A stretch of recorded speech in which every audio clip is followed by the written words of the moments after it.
Okay, this line, this electric power supply cable to the home, it's called your service drop. And the service drop should not be in the trees. Trees should not be touching that. This is your electric meter on the side of the house. We see that we've got a single grounding rod. Alright, you're supposed to have 2 grounding rods, one within 6 feet of each other. Our meter is supposed to be sealed on 3 sides to help prevent moisture infiltration into the wall system.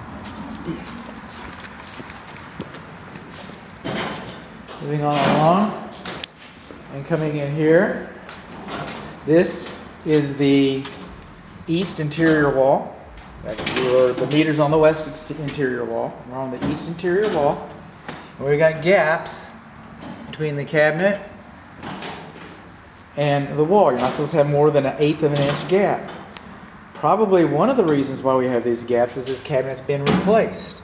This cabinet's been replaced, however, I do not see a building permit. So moving on along here, we'll just keep going a little bit. This cabinet was improperly secured with drywall screws. Somebody's went, screws are faster, screws are tighter. I get that. Sorry, zip, zip, let's go to the beer store. I get that, Everybody likes beer.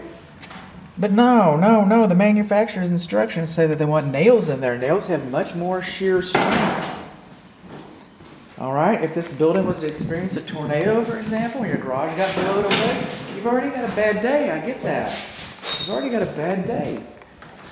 But if this would have been nailed in place instead of screwed in place, it is odds of it staying next to some, structural members have increased. And that way, when the first responders come in, they don't have to step over Sparky. Okay? They don't have to do that. So that's what we got. This is called bundling. And even the explanation that I have baked into the report is somewhat apologetic, and I hate discounting my work. But no, you're not supposed to bring all these in. See these small ones? This big knockout, it's for L1 and L2. It's for right there. We got a big knockout there. We don't know where it's coming in. We got a big knockout there, and we've got a big knockout up here. Well, you see all these little ones? You're supposed to bring in 2 cables at a time. You're not supposed to bring in a bunch. That's called bundling. It's called bundling. And this little device right here, that's kind of a neat thing to have. It's called a surge protector, but it's not wired in properly. You're not supposed to have a 120 volt device inside this cabinet. You're not supposed to double lug. You're not supposed to double lug. You just double lug that thing in there. Okay? It's good that you got it, but I'm just telling you, it's not a good application. Moving on along, you know what we got in this house? It's 200 amp service. I get it. We don't have the little rubber booties. If you don't know this is hot, you don't belong in this box. I get it. You're supposed to have neoprene covers over here to keep, some fool from going in here and touching that. Coming on along. What are you off for? I'll leave you off until I find out what you are for. Oh, dishwasher. I bet that's what you're for. Oh, that's another story. It's coming soon. Coming soon.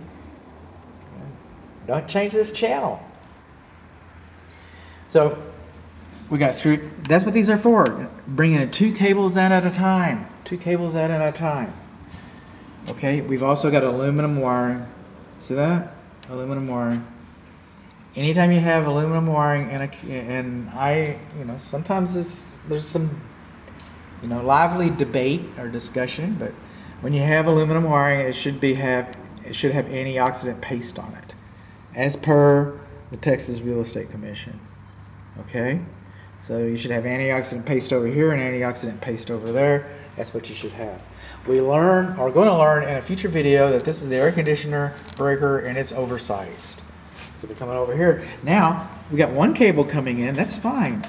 But we do not have a connector on it, just like we do not have a connector up here. See this right here? That's called a connector. That device is a connector. Even though we're bundling, it still should have had a connector. Down here, we should have had a connector. And then over here, what we've got here is, this is called a stackable breaker. Some people call them cheater breakers. Let's see if we can see what the manufacturer has to say about that. Let's see. Can we get an illustration here? A schematic, excuse me. Let's try and get a schematic on this thing.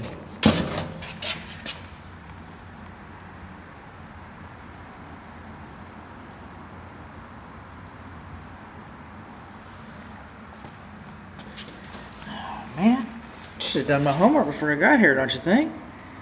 Rating, see circuit breaker voltage interpreting.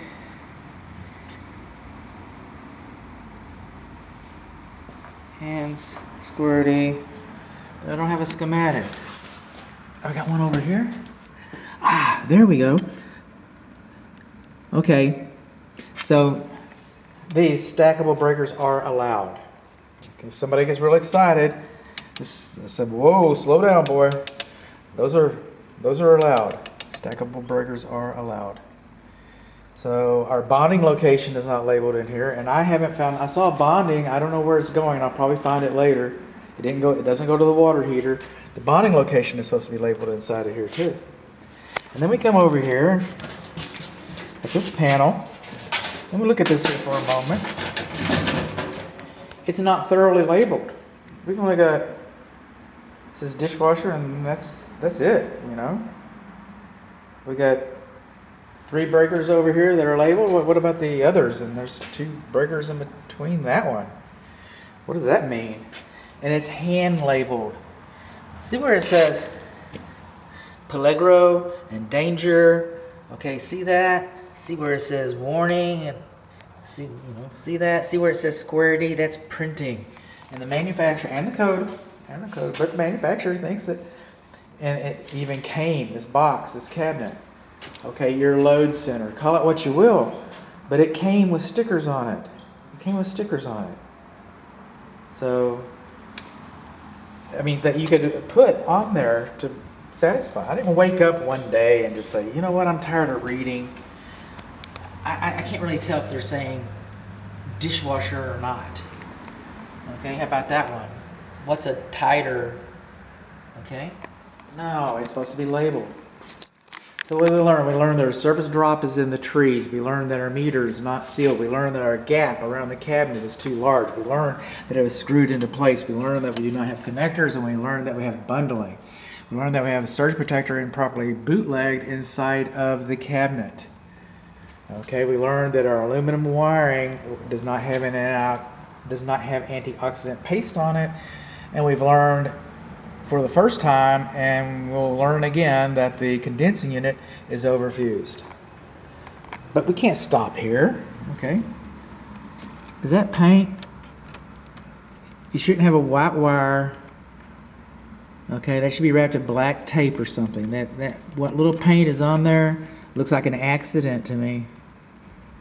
Looks like an accident.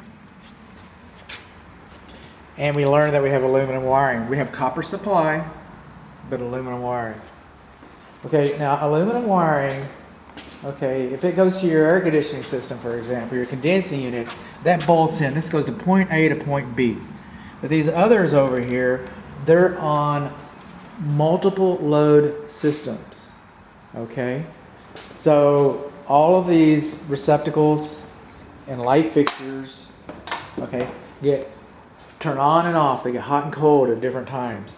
I'm going to have a whole lot of information about aluminum wiring. So we come in here and we're looking for, there's one way to address it that the insurance company is okay and the Texas Real Estate Commission is okay with, that the Texas Consumer Protection Agency isn't okay with, by the way. But it's called pigtailing, where, you know, since copper is stronger than aluminum, then they just put copper pigtails on here. And I can't tell if there's copper pigtails in there or not. But there is pigtails in there. If that's a pigtail, you see that yellow wire nut and that red wire nut? Those are the wrong kinds of wire nuts. If you got aluminum and you're pigtailing, they should be copper. Excuse me, purple. They should be purple. And then coming in here, and you know why we can't tell what it is? It's because it's all painted. When you painted it, they came in here and got this place ready to sell, had all the paint running. And they pulled everything off and they just painted everything. And as soon as you painted that receptacle and inside that box and everything, you basically just ruined it. You might be able to keep the boxes, the outlet boxes, take the receptacles out, clean them all up, get aluminum rated receptacles, and just basically rebuild all your outlet boxes. But the way they handled this was wrong, and so basically they just wrecked it. Coming over here to this light switch, right in here. All right, they used some kind of a crimping device on that light switch. And I can't tell that it's a King's crimping device because Kings are blue. Or Kingford or whatever. And then that's not a purple. This was, I don't think that was properly pigtailed either. And I'm supposed to do a representative sample, so we're going to do that. Because we want to represent. We do. Coming on along. There we go. There's a receptacle by the refrigerator. And I can see inside of this box, and it is pigtailed. And I also can see that it was pigtailed with the wrong wire nuts. I could have stopped on the first one. I didn't have to go to the light switch. I didn't have to come in here. This is where the refrigerator goes in the kitchen. Could have just stopped right there. But I wanted to get a pretty good idea what was going on. That's why I'm glad I found the crimping at the switch. So this is an aluminum power supply home. And it has not been properly pigtailed. And your insurance company is going to want to know if it's pigtailed. And if you tell them the truth that it wasn't pigtailed properly, then that's going to be an issue with them. What's an issue with me is that all the boxes have been paints inside of all the boxes. I don't have a big faith in pigtailing anyway. Can it be fixed? You bet.